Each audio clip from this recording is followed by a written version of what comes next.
Je vous salue cordialement, mesdames et messieurs, à notre commentaire médiatique d'aujourd'hui, depuis le studio de Vienne.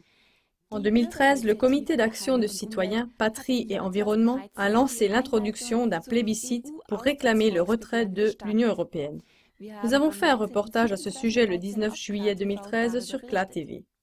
Maintenant, un an plus tard, 8 900 citoyens ont déjà signé.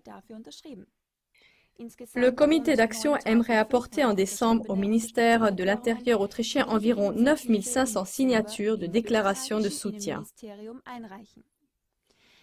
Si on rassemble les 600 signatures manquantes avant cette date, le vrai plébiscite pourra avoir lieu en une semaine dans toute l'Autriche au printemps 2015.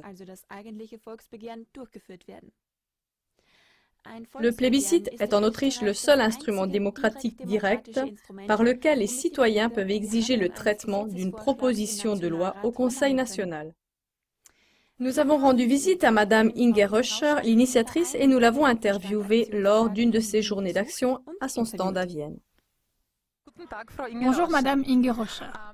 Quelles sont les raisons pour lesquelles vous avez lancé en Autriche l'initiative d'un plébiscite pour la sortie de l'UE? Bien sûr, il y a beaucoup de raisons. Nous voulons avoir de nouveau une Autriche libre, indépendante et neutre, et pas une colonie de Bruxelles ou de Washington comme c'est le cas aujourd'hui. Ce n'est pas une solution pour l'avenir. Nous voulons avoir à nouveau la neutralité et nous voulons la vivre réellement. Nous voulons avoir à nouveau notre propre monnaie. Économiquement, l'euro n'a absolument pas fait ses preuves. Nous voulons à nouveau être seuls responsables de notre pays. Et nous avons assez de pauvres et assez de dettes en Autriche. Il est donc impossible de financer en plus les autres, comme c'est le cas dans l'UE. De plus, ceux qui reçoivent cet argent, ce ne sont même pas les citoyens d'autres États qui en auraient peut-être besoin. Mais là-bas, cet argent est englouti dans le secteur financier et l'ensemble du système bancaire qui de toute façon roule sur l'or. Qu'est-ce que vous dites chaque fois qu'on prétend qu'une sortie de l'UE coûterait un argent énorme à l'Autriche? Oui, bien sûr, les propagandistes de l'UE prétendent que ça coûterait un argent énorme. Ça fait peur aux gens, mais ce n'est absolument pas le cas. Au contraire, premièrement, nous n'aurons plus à payer les frais d'adhésion. L'Autriche est un contributeur net à l'Union européenne. Depuis 20 ans, chaque année, nous avons payé des milliards d'euros de frais d'adhésion et seulement une toute petite fraction de cela nous est retournée, dont nous ne pouvons même pas décider nous-mêmes. De cela aussi, c'est l'UE qui en décide. Et deuxièmement, ce sont les dettes énormes que l'Autriche avait conclues avec le MSE, le Fonds de sauvetage de l'euro, le pacte budgétaire de l'Union des banques, etc. C'est un montant total de 50 milliards d'euros. Imaginez-vous cela? Que l'Autriche doit toujours avoir le liquide disponible à tout moment pour le cas où on devrait se porter garant? Dans le cas d'un retrait de l'UE, ceci serait immédiatement annulé. Le retrait de l'UE est-il protégé juridiquement? Oui, bien sûr, sinon nous ne pourrions pas le pratiquer. Dans le traité de Lisbonne, il existe une clause de sortie spécifique. C'est l'article 50. Tout le monde peut le chercher sur Internet. Ici, c'est clairement réglementé. On peut négocier un accord de retrait avec d'autres États membres de l'UE. Mais l'État qui veut sortir n'est pas lié à ça. Aucun autre État, ni même la Commission de l'UE, ne peut empêcher le retrait de l'État membre. C'est seulement une question d'une volonté qui se crée dans un État spécifique, et cela vient du peuple. Et c'est pourquoi nous lançons ce plébiscite. À l'heure actuelle, le projet de paix de l'UE est-il plutôt devenu un projet de guerre? Eh bien, on peut le voir ainsi. Regardez la situation en Ukraine aujourd'hui. Sous la conduite des États-Unis et de l'OTAN, un scénario de guerre est orchestré contre la Russie. C'est scandaleux qu'un État neutre comme l'Autriche y participe.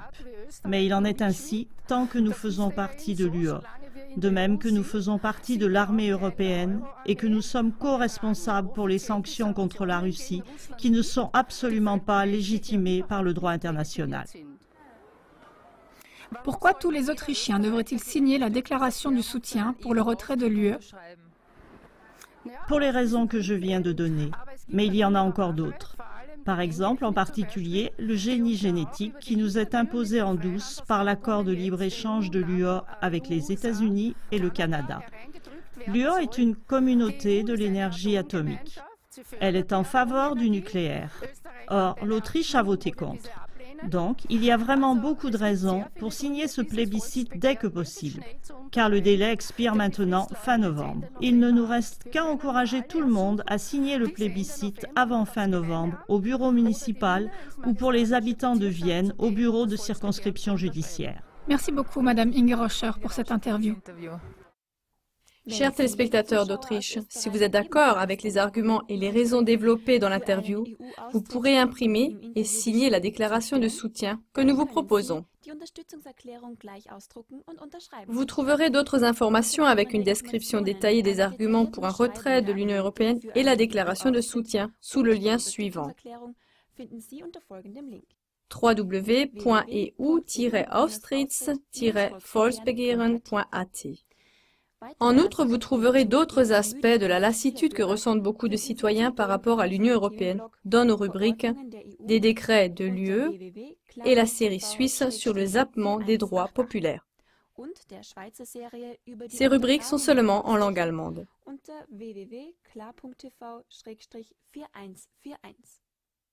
Merci beaucoup de regarder quotidiennement nos émissions et de les propager. Nous vous souhaitons encore une agréable soirée. Au revoir. Auf Wiedersehen.